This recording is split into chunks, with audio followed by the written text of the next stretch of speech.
Hey everybody, how are you doing today? Welcome back to my channel. Hey, listen, we're going to talk about more about what happened after Chris Anthony and Steve Frambo left Aptera. And so let's get into this baby.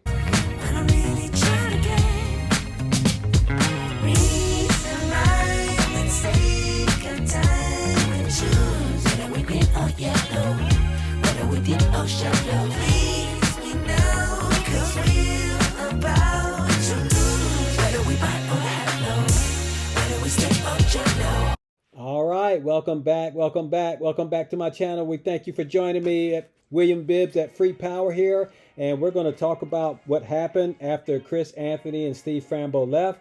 Now we know that there's no podcast about that because they have no idea what really happened after they left. So I'm going to fill in the gaps. In 2008, Aptera Motors hired several industry veterans to oversee engineering and production as well as marketing, and raising $24 million from Google, Ideal Labs, Ellison J, and Simmons Family and the Beall Family Trust. When the company announced the funding, it said it would start to sell its cars by the end of the year.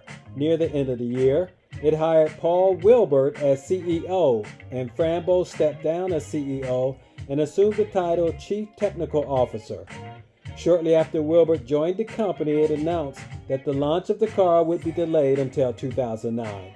By that time, it was calling the Type 1 the Type 2E. In March 2009, the U.S. government denied loans to Aptera Motors under the Advanced Technology Vehicle Manufacturing Loan Program due to wording that limited the loan to four-wheel vehicle research and production. After successfully lobbying to change the regulations, in October 2009, the company reapplied for a $184 million loan.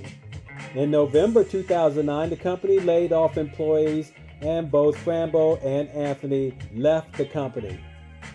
The Automotive X Prize expedition was held in 2010, and Aptera's car entered but did not finish the 50-lap trial as its car overheated after 30 laps.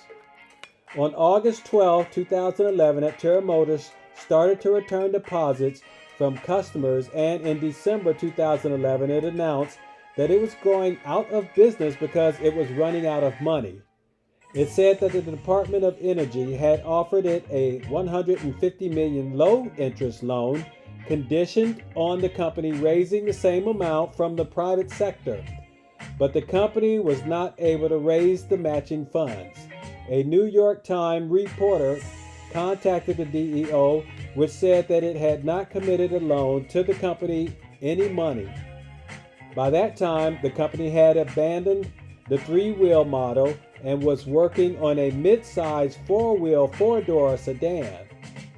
Also, by the time, 60,000 people had expressed interest in the company in buying a 2E, and 2,000 of them had paid a $500 deposit. In April 2012, the Chinese automaker Xinjiang Jianwei Group purchased the IP of Aptera from creditors, and in May, it announced that it would start manufacturing the 2E at its factory in Shanghai. Intended to ship chassis to a small assembly plant, initially employed 15-20 people, that it would set up in Santa Rosa.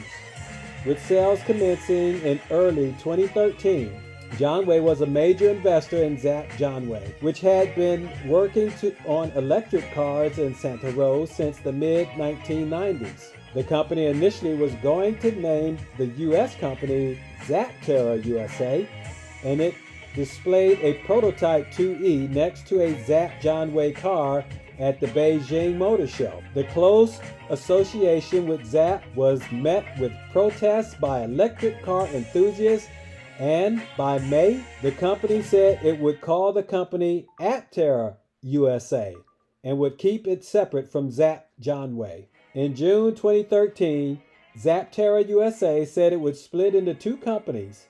The existing Jianwei owns Aptera USA and an independent Aptera USA. Aptera would make the all-electric 2E, and Aptera would make a gasoline-powered version called the 2G. However, by mid-May the following year, those new Aptera companies had gone silent. Now, I'm going to bring out something interesting that by the time the original company's liquidation in 2011, the company had abandoned development of the Aptera 2E and had started to design a 5-passenger, 4-wheel EV sedan with a lightweight composite body and a projected 130-mile range. However, nobody and only a few test mules for such a car were ever built. So just goes to show that Aptera, if Chris Anthony and Steve Frambo had stuck around, they would have took care of their baby. They'd be out by now, and because they were the only ones that was raising money. They would have had a $180 million loan from the government, but all they had to do was match the funds, and they couldn't even do that. They couldn't even match the funds what the government was trying to give them. So I know Aptera is going to succeed. What do you guys think? You think Aptera is going to succeed this time around?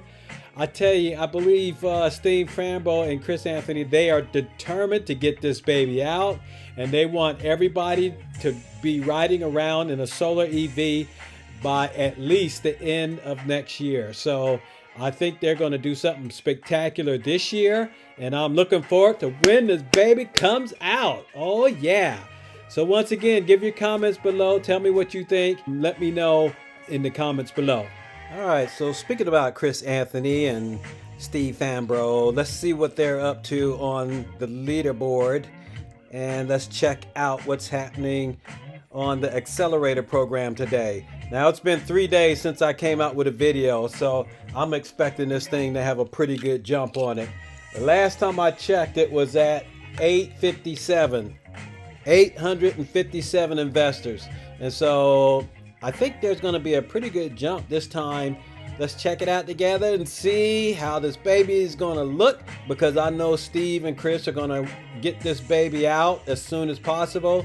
And I am expecting some very fantastic things to happen this year. And as I brought out, look at that. It's already at 875 investors. 875! Oh gosh, that's almost a 25 jump. 25 investors. Oh yes, they're at 12.63 million. Way to go, Aptera. I'm telling you, they are going to have this baby out, and oh man, everybody's going to wishing that they could have a part of Aptera. So if you want to invest, you want to come to this page right here, go ahead, Aptera. Oh gosh. Yes, come to this page if you got $10,000 or more that you want to invest. I'm not a financial advisor, so talk to your own financial advisor, see if this is something that you want to do. But yes, this is the web page you want to come to right here. And just go on their web link and go to the accelerator investments, and whoo bam, you're here. You can go ahead and invest right there. And if you just want to invest in the Aptera itself, and get you a Aptera that you want to design yourself, you can use this link right here and get that to happen right away. So yes, what do you think? If you think they had Steve and Chris had stayed with Aptera, they'd be already on the road.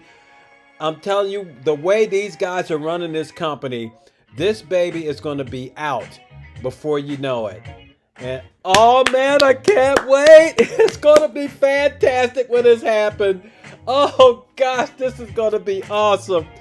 Oh man, that is just great. I'm just excited about this. And I hope you are too, because they are coming out with this baby. They are going to come out with it. Oh yes. Yes, and all right, so I'm going to give a shout out to my boys. You guys are awesome. Oh man, you guys just make my day. I'm so glad that y'all helping me get these videos together. And I do appreciate all the input that you give me. But Aptera, when they come out, oh my goodness, we're going to give them a big round of applause. This is going to be the best day of our lives. Oh, I can't wait for it to happen. So those who want to invest, go ahead and get on board now. This is going to be the time to jump on, because like I said, it'd be like either GM at the beginning, or maybe Cadillac or Sears. or Walmart, one of those companies, you know, at the very beginning, you jumping in and you could be a big part of this company. But once again, I'm not a financial advisor. Talk to your financial advisor and see if that's the route you want to go. But y'all take care. You have a good one. I'll catch you in the next video and we'll talk to you later. All right. Bye-bye.